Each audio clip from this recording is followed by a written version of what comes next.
The fear that people hate us makes coming out difficult. For me, as a teenager in the 1970s, it was a terrifying prospect because there was still so much shame attached to being gay. But then, in '76, something inspiring happened. One of the most famous and successful pop stars on the planet risked it all by going public and saying, "There's nothing wrong with going to bed with someone of your own sex." It was a game-changing moment for me and countless other gay teens who had locked ourselves away in the closet. There's a way to make an entrance. This is my destiny. It was now a conspiracy of witches. Download Veely today.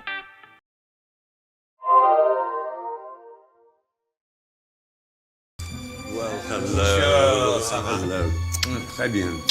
Welcome. Oh, thank you so much. Nice to see you. Come in. Thank you. Come on, you. How early on did you realise you were not as other girls, as I like to put it? It took quite a while. I mean, I grew up in the 50s when nobody talked about sex. Yeah. And the first time I had sex was when I was 23. Really? With anybody. Yeah. And it was a man. The thing was, I thought everybody in the industry knew. And you know, when it came out and it was the cover issue of Rolling Stone, it really didn't hurt my career that much at all. No. People burnt my records. But I think you still but it wasn't really, there was no seismic shift. And so you were mutually drawn as well. Did you have a boyfriend at the time? Had you had a boyfriend? No, Elton is my first real relationship. The first 6 months, we took it very slowly and very carefully. I mean, I had to come out to my family, because I wasn't out to my family. I had to go home at Christmas and say, I'm gay and I'm in a relationship with Elton John, which is coming out like a exocet missile. That's the first cheap. One of the second. The relationship was blossoming until the point that civil marriages became, or civil partnerships, I should say, became possible, and you were the first notable couple.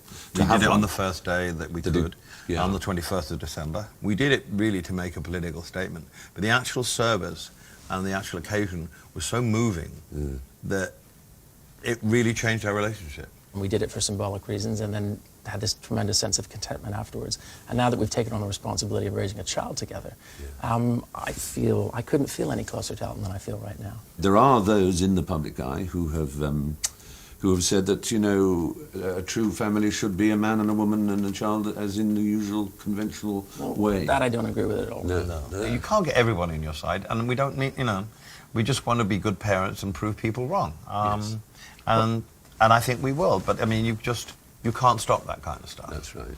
It's all about equality. Yeah. I think everybody in life deserves to be treated equally, regardless of who they are, what they are, who they love, where they come from, age, color, sexuality, sex. Yeah. And indeed, I would say with absolute assurance that there are, in Britain alone, many, many, many gay couples and gay individuals who feel probably validated by your status for all kinds of reasons, the dignity, the obvious authenticity, and the fact that you speak out, both of you, has done a lot for individuals.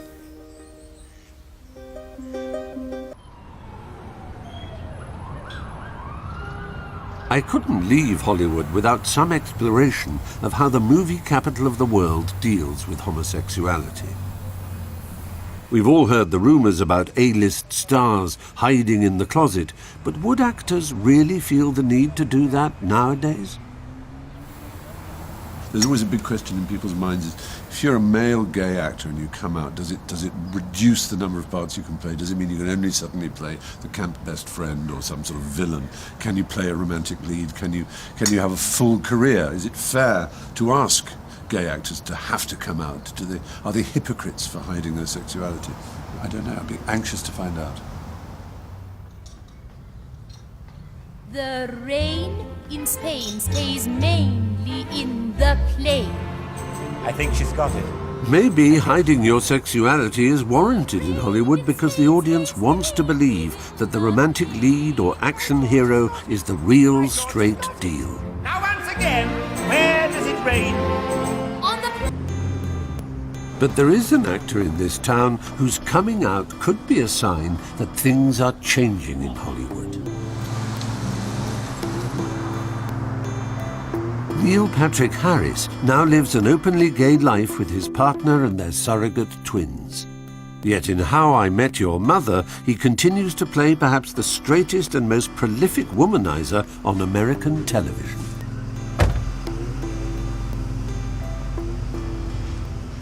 Well, Neil, people of my generation remember you very well as a child actor. You played Doogie Howser, MD, this prodigy, which in fact you kind of were a prodigy because, you know, you sing, you dance, you act. Had you thought through the idea when you did come out that it might affect your career adversely and that maybe you might not have the full range of roles available for you? It would be idiotic of me to say that that hadn't crossed my mind or was a concern. You know, if you're on a TV show or an action hero in a movie, you know, people with billions of dollars are hoping that it catches on in a way that makes them billions of more dollars. Exactly. And so they're cautious, and I get that. So yes, if you're super campy and fey and effete and want to play the football quarterback, it's not going to happen. I could see you getting upset that you're not getting cast in those parts, and it's probably because you're gay. So you, as it were, got away with it being almost a yawn from the public rather than a kind of shock, which must have been a relief, I should imagine. Very much so. I was anticipating outrage, and in turn I got indifference. And I was like, wait a second, didn't you hear?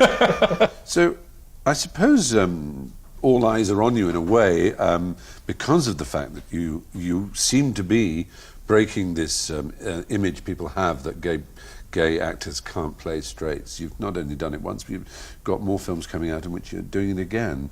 So, you know, are you conscious of this? Do you think you might be changing the world? At the end of the day, the things that I've currently been in and are about to come out make a lot of money, then all of a sudden it'll look like I'm this gay actor that can play straight roles and I'm suddenly that guy. But if one of the movies flops, then all of a sudden it looks like, oh, see?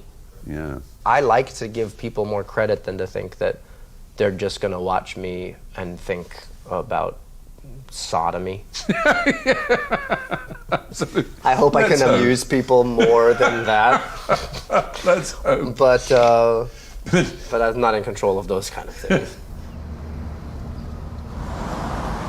Neil's optimism about the movie-going public is encouraging, and I guess with his films due for release in the coming year, we'll soon learn if the world's ready for an openly gay actor in the role of a straight leading man. How we react to the films may also tell us something of how society as a whole sees its gay community.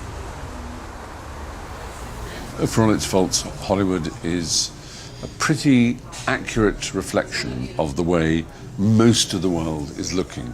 And the fact that they can have actors who are openly gay, openly camply gay, is not something you should thank or congratulate Hollywood for.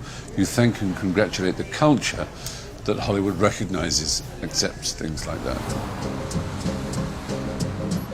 Hollywood is the thermometer that is thrust up the anus of the world's sensibility. Things do move forward. It's 3 steps forward, 2 steps back, but in the end it is always progress. People learn.